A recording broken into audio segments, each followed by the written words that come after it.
Hi friends, എല്ലാവർക്കും നമസ്കാരം. ഇന്ന് നമ്മൾ നല്ലൊരു സ്നാക്ക് റെസിപ്പി ആയിട്ടാണ് വന്നിരിക്കുന്നത്. മലബാർ സ്പെഷ്യൽ കായ്പോളയുടെ റെസിപ്പിയാണ്. നേന്ത്രപ്പഴമൊക്കെ വെച്ചിട്ട് എളുപ്പത്തിൽ ഉണ്ടാക്കിയെടുക്കാവുന്ന നല്ല ടേസ്റ്റി ആയിട്ടുള്ളൊരു 4 മണി പലഹാരമാണ്. അപ്പോൾ അതെങ്ങനെ ചെയ്യാൻ നോക്കാം. അപ്പോൾ ഇതിന് വേണ്ടിയിട്ട് നമ്മൾ ഇതുപോലെ 2 നേന്ത്രപ്പഴം എടുത്തിട്ടുണ്ട്. ഏകദേശം ഒരു 1/2 കിലോയ്ക്ക് അടുത്തുണ്ടാവും. ഒരു 420 ഗ്രാമൊക്കെ ഉണ്ടാവും. അത്യാവശ്യം നന്നായിട്ട് പഴുത്ത പഴം തന്നെ എടുക്കണം കേട്ടോ. ഇനി ഇതിൻ്റെ തൊലിയൊക്കെ കളഞ്ഞിട്ട് ആദ്യം ഇതുപോലെ കുറച്ച് ചെറുതായിട്ടൊന്ന് കട്ട് ചെയ്തെടുക്കാം. അതിനുശേഷം ഒരു പാൻ അടുപ്പത്ത് വെച്ചിട്ട് അതിലേക്ക് ഒരു 1.5 ടേബിൾ സ്പൂൺ നെയ്യ് ഒഴിച്ചു കൊടുക്കാം. ഈ റെസിപ്പിയിൽ നമ്മൾ നെയ്യ് തന്നെ ചേർക്കണം കേട്ടോ. നെയ്യാകുമ്പോഴാണ് കൂടുതൽ ടേസ്റ്റ് ഉണ്ടാവുക.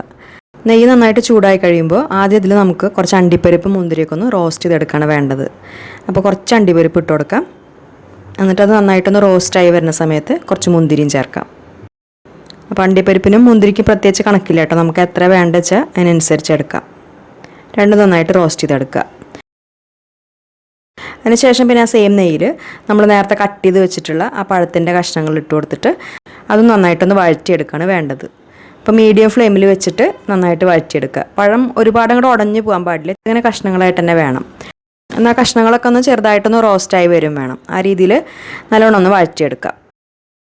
ഇപ്പോൾ പഴം നമ്മൾ ഇതുപോലെ ഒന്ന് വഴറ്റിയെടുത്തിട്ടുണ്ട്.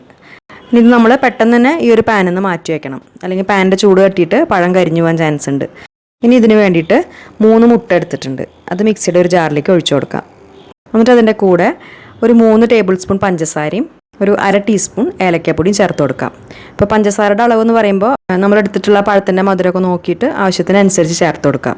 ഏലക്കപ്പൊടി നമ്മൾ എന്തായാലും ചേർക്കണം കേട്ടോ. ഏലക്കപ്പൊടി അല്ലെങ്കിൽ വാനില എസൻസോ ഏതെങ്കിലും ഒന്ന് എന്തായാലും ചേർത്ത് കൊടുക്കുക. അല്ലെങ്കിൽ നമ്മളിത് കഴിക്കുമ്പോൾ മുട്ടയുടെ സ്മെല്ല് നന്നായിട്ടുണ്ടാവും. എന്നിട്ടത് എല്ലാം കൂടിയിട്ട് നന്നായിട്ട് അടിച്ചെടുക്കുക. ആ പഞ്ചസാരയൊക്കെ നല്ലോണം അലിയുന്ന രീതിയിൽ നന്നായിട്ടൊന്ന് അടിച്ചെടുക്കുക.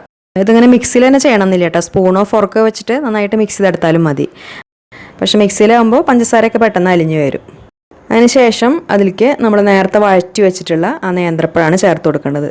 അത് ചേർക്കുമ്പോൾ അതിൻ്റെ ചൂടൊക്കെ മാറി നന്നായിട്ട് തണുത്തതിന് ശേഷം മാത്രം ചേർത്ത് കൊടുക്കുക. പിന്നെ അതിൻ്റെ കൂടെ നമ്മൾ റോസ്റ്റ് ചെയ്ത് വെച്ചിട്ടുള്ള അണ്ടിപ്പരിപ്പും മുന്തിരിയും ചേർക്കാം. അപ്പോൾ അണ്ടിപ്പരിപ്പും മുന്തിരിയും നമ്മളതിൻ്റെ മേലെ ഒന്ന് ഡെക്കറേറ്റ് ചെയ്യാൻ വേണ്ടി കുറച്ചൊന്ന് മാറ്റി വെച്ചിട്ടുണ്ട്. ബാക്കിയുള്ളത് മുഴുവനായിട്ടും ചേർക്കാം. നന്നായിട്ട് മിക്സ് ചെയ്തെടുക്കാം. അതിനുശേഷം അതിൽ ആ മധുരം ഒന്ന് ബാലൻസ് ചെയ്യാൻ വേണ്ടിയിട്ട് ഒരു നുള്ളു ഉപ്പും കൂടി ചേർത്ത് കൊടുക്കാം. ഈ സമയത്ത് ഇത് മിക്സ് ചെയ്യുമ്പോൾ ഈ ഒരു കൂട്ട് കുറച്ച് കട്ടിയായിട്ട് തോന്നുകയാണെങ്കിൽ, അതായത് നമ്മൾ എടുക്കുന്ന മുട്ടയുടെ വലുപ്പത്തിനനുസരിച്ച് ചെറിയ മുട്ടയ്ക്കാണെങ്കിൽ ഇത് കുറച്ചൊന്ന് കട്ടിയാവാൻ ചാൻസ് ഉണ്ട്. അപ്പോൾ നമ്മളിതിൽ ആവശ്യത്തിനനുസരിച്ച് പാല് ചേർത്തിട്ട് ഒന്ന് ലൂസാക്കി എടുത്താൽ മതി. ഈ ഒരു പരുവത്തിലാണ് വേണ്ടത്. ഇനി ഇത് നമുക്ക് പെട്ടെന്ന് തന്നെ ഉണ്ടാക്കിയെടുക്കാം. അപ്പോൾ അതിന് വേണ്ടിയിട്ട് നമ്മളിതുപോലെ ഒരു നോൺ സ്റ്റിക്കിൻ്റെ ഒരു ഫ്രൈ പാനാണ് എടുത്തിരിക്കുന്നത്. ഫ്രൈ പാനോ അല്ലെങ്കിൽ സോസ് പാൻ കയ്യിലുണ്ടെങ്കിൽ അതെടുത്താലും മതി. സോസ് പാനിലാണെങ്കിൽ കേക്കൊക്കെ പോലെ ഇത് നമുക്ക് കുറച്ച് ഹൈറ്റിൽ ഉണ്ടാക്കിയെടുക്കാൻ പറ്റും. കാണുമ്പോൾ കുറച്ചും കൂടി ഒരു ഭംഗി കിട്ടും. എന്നിട്ട് അതിലാദ്യം കുറച്ച് നെയ്യ് ഇതുപോലെ ഒന്ന് ചൂടാക്കിയെടുത്തതിന് ശേഷം നമ്മൾ റെഡിയാക്കി വെച്ചിട്ടുള്ള ആ മിക്സ് അതിലേക്ക് ഒഴിച്ചു കൊടുക്കാം. എന്നിട്ടത് ബേക്ക് ചെയ്തെടുക്കുക. അപ്പോൾ നമ്മളത് ഡയറക്റ്റായിട്ട് സ്റ്റവിൽ വെച്ചിട്ട് ബേക്ക് ചെയ്യുമ്പോൾ അടിഭാഗം അതിൽ മുട്ട ചേർത്തിട്ടുണ്ടല്ലോ, അപ്പോൾ കരിഞ്ഞു പോകാൻ ചാൻസ് ഉണ്ട്. അപ്പോൾ അതുകൊണ്ട് നമ്മുടെ കയ്യിൽ പഴയ വല്ല ദോശച്ചട്ടിയോ പാനോ എന്തെങ്കിലും ഉണ്ടെങ്കിൽ അത് നന്നായിട്ടൊന്ന് ചൂടാക്കിയെടുത്തതിന് ശേഷം അതിൻ്റെ മേലെ ഈ പാൻ വെച്ച് കൊടുത്തിട്ട് അടച്ചു വെച്ചിട്ട് ബേക്ക് ചെയ്തെടുക്കാം. ലോ ഫ്ലെയിമിൽ വെച്ചിട്ട് ബേക്ക് ചെയ്യാം. ഇതിപ്പോൾ ഫ്രൈ പാനിലായതുകൊണ്ട് ഒരു 10 മിനിറ്റ് കൊണ്ടൊക്കെ നന്നായിട്ട് കുക്കായി വരും. ഇനിയിപ്പോൾ സോസ് പാനൊക്കെ ആണെങ്കിൽ ഹൈറ്റ് ഉണ്ടാവില്ല. അപ്പോൾ അതിനനുസരിച്ച് കുക്കിംഗ് ടൈമിന് വ്യത്യാസം ഉണ്ടാവും. ഏകദേശം ഒരു 25 മിനിറ്റ് മുതൽ അരമണിക്കൂർ വരെയൊക്കെ സമയം എടുക്കാം. എന്നിട്ടൊരു 5 മിനിറ്റ് ഇതുപോലെ അടച്ചു വെച്ചതിന് ശേഷം നമ്മൾ തുറന്നിട്ട് നമ്മൾ മാറ്റി വെച്ചിട്ടുള്ള അണ്ടിപ്പരിപ്പ് മുന്തിരി ഒന്ന് ഇതുപോലെ ഇട്ട് കൊടുക്കുന്നുണ്ട്. എന്നിട്ട് അടച്ചു വെച്ചിട്ട് വേവിച്ചെടുക്കാം. ഇവിടെ അത് ഒരു 10 മിനിറ്റ് കൊണ്ടൊക്കെ തന്നെ റെഡിയായി കിട്ടിയിട്ടുണ്ട്. വെന്തോന്നറിയാൻ നമ്മൾ കേക്കൊക്കെ ചെയ്യുന്ന രീതിയിൽ കത്തിയോ അല്ലെങ്കിൽ ഇതുപോലെ എന്തെങ്കിലും വെച്ചിട്ട് ഒന്ന് ആ നടുഭാഗത്തൊന്ന് കുത്തി നോക്കിയാൽ മതി. ക്ലീനായിട്ട് കിട്ടിയിട്ടുണ്ടെങ്കിൽ അത് നന്നായിട്ട് വെന്തിട്ടുണ്ടാവും. നോൺ സ്റ്റിക്ക് പാത്രം ആയതുകൊണ്ട് സൈഡൊക്കെ നന്നായിട്ട് തന്നെ വിട്ടുവരും. ഇപ്പോൾ ഇതിൻ്റെ മേൽഭാഗവും നന്നായിട്ട് കുക്കായിട്ട് തന്നെയാണ് ഉള്ളത്.